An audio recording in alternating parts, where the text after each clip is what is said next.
जय Hind defence lovers. आज की टॉप हेडलाइंस कुछ इस प्रकार हैं। अपनी पहली इंटरनेशनल एरियल एक्सरसाइज में पार्टिसिपेट करने के लिए तेजस पहुंचा यूएई। तेजस मार्क 2 में इंटीग्रेट किया जाएगा स्वदेशी तौर पर बनाया गया infrared search and track system. अगर Indian Navy Super Hornet fighter को चुनती है तो बोइंग अपने फाइटर के प्रोडक्शन को 2027 तक एक्सटेंड करने के लिए है तैयार। पुलवामा हमले के 10 दिन के अंदर एक और थी बड़े हमले को अंजाम देने की साजिश, और भारत पीस प्रोसेस में अपना योगदान देने के लिए तैयार।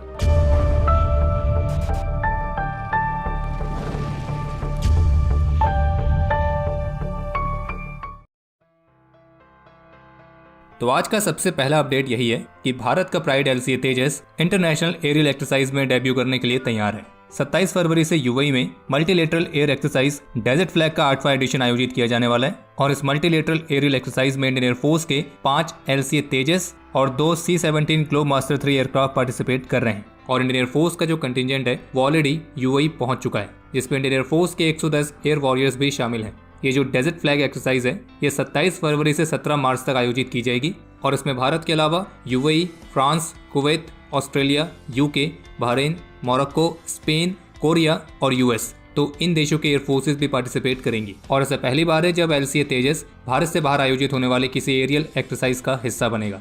हालांकि इंटरनेशनल लेवल पर किसी एरियल एक्सरसाइज के तौर पर एलसीए तेजस पिछले साल ही डेब्यू करने वाला था, क्योंकि ये तय हुआ था कि पिछले साल यूके में आयोजित होने वाली multinational air exercise cobra warrior 2022 में भारत अपने एलसीए तेजस को भेजेगा। लेकिन इस एक्सरसाइज के शुरू होने से पहले रशिया यूक्रेन का कॉन्फ्लिक्ट शुरू हो गया था, और फिर इसी वजह से भारत को अपनी इस योजना को रद्द करना पड़ा।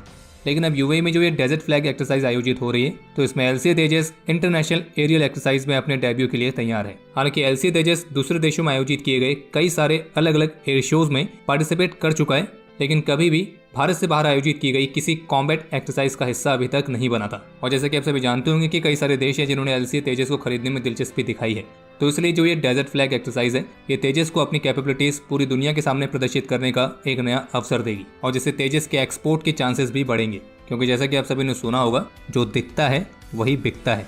और हमें ये लगता है कि भारत के प्राइड तेजस में कोई कमी नहीं है, बस अगर कमी कहीं है तो इसकी मार्केटिंग में।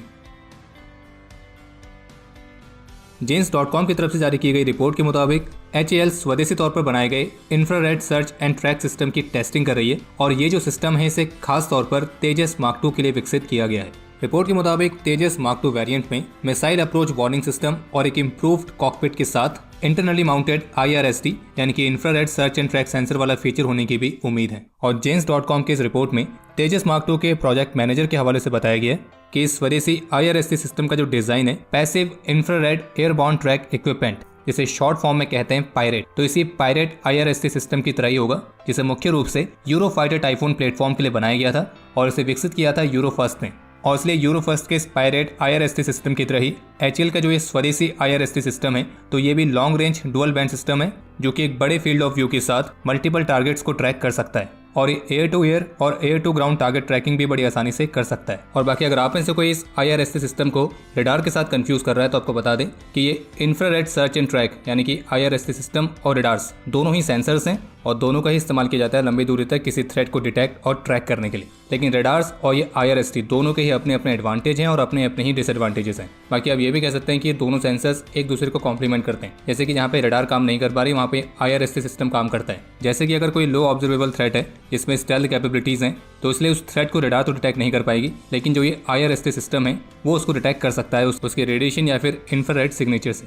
लेकिन IRST की जो रेंज होती है वो रडार के मुकाबले थोड़ी लिमिटेड होती है। और दूसरा ये कि एटमॉस्फेयर की अलग अलग कंडीशंस भी IRST के फंक्शन पर असर डालती है, और इन कंडीशंस में क्लाउड्स, एल्टीट्यूड, एयर का टेम्परेचर कैसा है, टारगेट किस ऊंचाई पर है, टारगेट की रफ्तार क्या है, ये सारी चीज़ें आती हैं। और इसलिए हमने आपको कहा था कि जो ये रडार और IRST टेक्नोलॉजी है ये दोनों एक दूसरे को कॉम्प्लीमेंट करती हैं, यानी कि रडार की लिमिटेशन को IRST दूर कर सकता है और IRST की लिमिटेशन को रडार, और किसी फाइटर जेट में इन दोनों का कॉम्बिनेशन इस्तेमाल करना एक कमाल की सेंसिंग कैपेबिलिटीज प्रोवाइड करता है।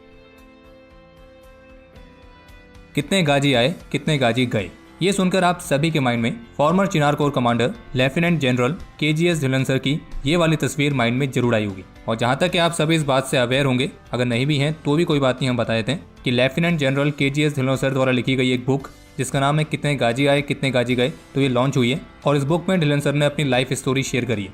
और जिसमें इंडियन आर्मी से रिलेटेड ऐसे कई सारे इंसिडेंट भी डिस्कस किए गए जो कि शायद आपने पहले कभी सुने भी नहीं होंगे। और जिसमें से एक ये है कि 14 फरवरी 2019 को जो पुलवामा में एक कायरतापूर्ण आतंकी हमला हुआ था, जिसमें हमने अपने सीआरपीएफ के 40 वीरों को खोया था, तो इस हमले के 10 दिनों के अंदर भारत की सिक्योरिटी फोर्सेस ने 3 आतंकियों को ढेर किया, जिनमें से 2 पाकिस्तानी थे, और इन आतंकियों को ढेर करके पुलवामा जैसे एक और सुसाइड अटैक को रोका गया था। यानी कि फरवरी 2019 में पुलवामा जैसे एक नहीं बल्कि 2 हमले प्लान किए गए थे, पर दूसरे हमले को हमारी फोर्सेस ने रोक दिया था। और इस बुक में ढिल्लन सर ने इस बात का भी खुलासा किया है कि पुलवामा वाले इंसिडेंट के बाद फिर भारत की intelligence agencies, Jammu Kashmir police और इंडियन आर्मी ने अपने ऑपरेशंस को काफी तेज कर दिया था, और जिसके चलते साउथ कश्मीर एरिया में हमारी फोर्सेस जैश जैसे संगठनों के नेटवर्क में घुसपैठ कराने में बेहद सफल रही थी। और भारत की एजेंसियां लगातार काम कर रही थी और तुरेगाम गांव में जैश के इस मॉड्यूल की मौजूदगी के बारे में खुफिया जानकारी जुटाने में लगी थी, जहां पे आतंकी पुलवामा हमले के बाद एक और हमले की साजिश रच रहे थे। और इस बुक में ये भी बताया गया कि किस तरह से इस दौरान कुलगांव में DYSP अमन कुमार ठाकुर ने आतंकियों के बारे में इनपुट समय पर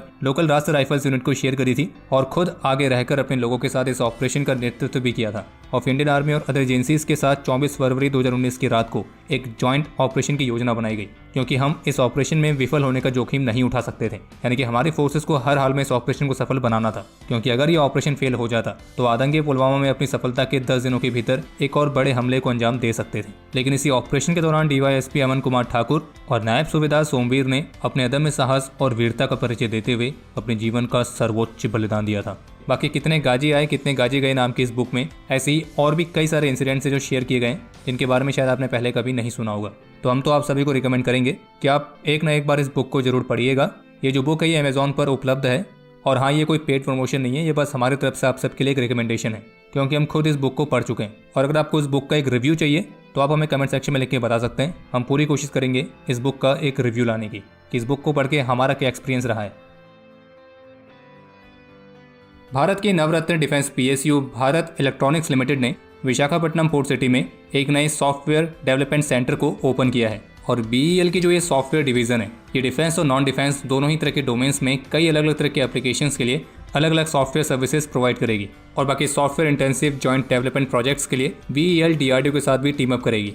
बाकी इसके अलावा एक अपडेट यह है जिसमें US की तरफ से कहा गया है कि वो इंडियन मिलिट्री के साथ अपने संबंधों को विकसित करने और बढ़ावा देना जारी रखना चाहता है। 1997 में भारत और अमेरिका के बीच जो रक्षा व्यापार था वो लगभग ना के बराबर था, लेकिन आज ये $20 बिलियन से ऊपर जा चुका है। बाकी इसके अलावा US ऑफिशियल की तरफ से ये भी कहा गया है कि अमेरिका G20 की अध्यक्षता को सफल बनाने के लिए भारत के काम का समर्थन करने के लिए वो सब कुछ करने की आशा कर रहा है जो वो कर सकता है। बाकी इसके अलावा एक अपडेट ये है जिसमें बोइंग की तरफ से कहा गया है कि वे आखिरी फाइटर जेट की डिलीवरी पूरी करने के बाद 2025 के अंत तक उन्होंने F/A-18 सुपर हॉर्नेट के प्रोडक्शन को बंद करने की योजना बनाई है। और ये तो आप जानते होंगे कि ये वही फाइटर है जो कि latest Hollywood movie top gun में फीचर किया गया था। और बोइंग ऑफिशियल्स का ये भी कहना है कि F/A-18 का उत्पादन जो कि 1983 में शुरू हुआ था, तो इसे 2027 तक बढ़ाया जा सकता है अगर सुपर हॉर्नेट को इंडियन नेवी द्वारा उनके भविष्य के फाइटर जेट्स के लिए चुना जाता है तो। और F/A-18 के प्रोडक्शन को बंद करने की जो योजना है, तो उसको लेकर बोइंग का यही कहना है कि वो ऐसा इसलिए कर रहे हैं क्योंकि अब उनका जो फोकस है तो वो 6th जनरेशन के फाइटर्स पर है।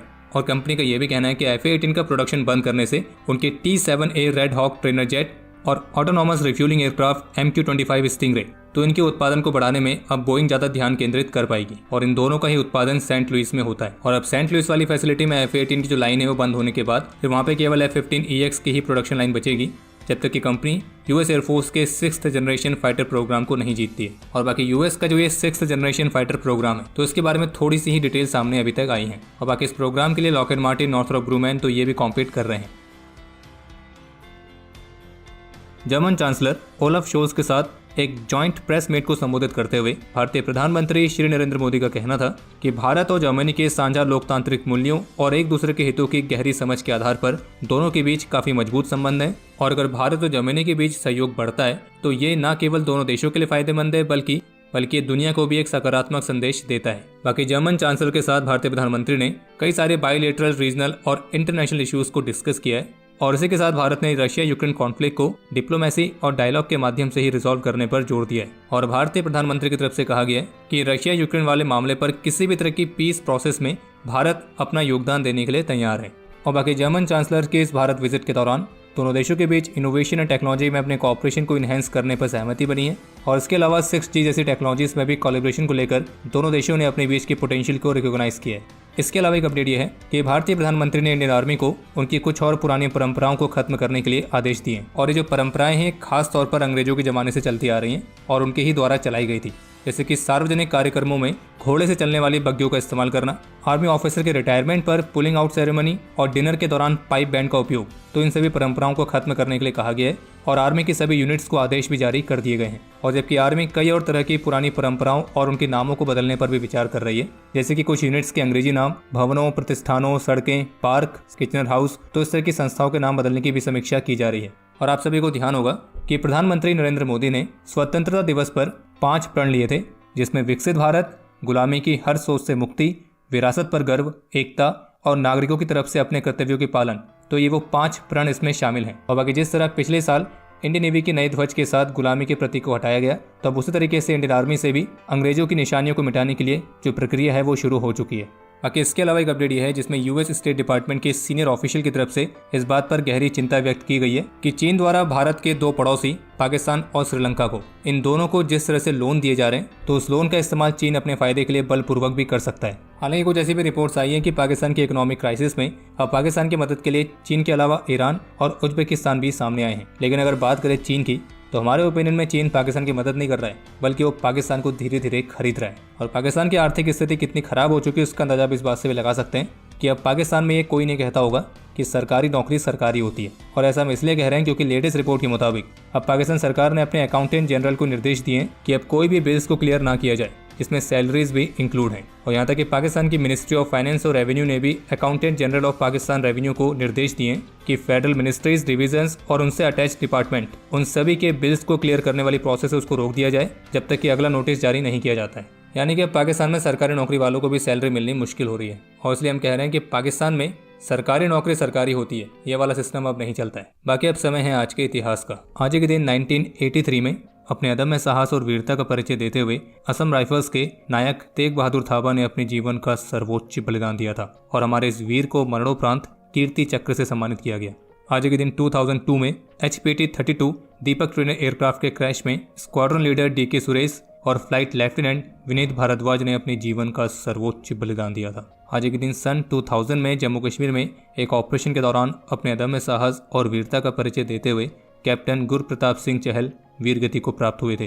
बाकी आपके लिए आज का प्रश्न यह है कि BSF किन किन देशों के साथ लगी सीमाओं पर तैनात रहती है।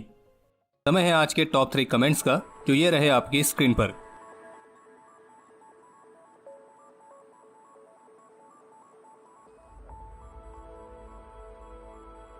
आज के इस एपिसोड के लिए इतना ही। उम्मीद है आपको एपिसोड पसंद आया होगा। अगर पसंद आए तो वीडियो को लाइक कीजिए, शेयर कीजिए और बाकी हमारे मर्चेंडाइज के नए डिजाइन्स को चेकआउट करना ना भूलें, जिसका लिंक आपको वीडियो के डिस्क्रिप्शन में मिल जाएगा। और बाकी अगर आपने चैनल को सब्सक्राइब नहीं किया है तो चैनल को भी सब्सक्राइब जरूर करें।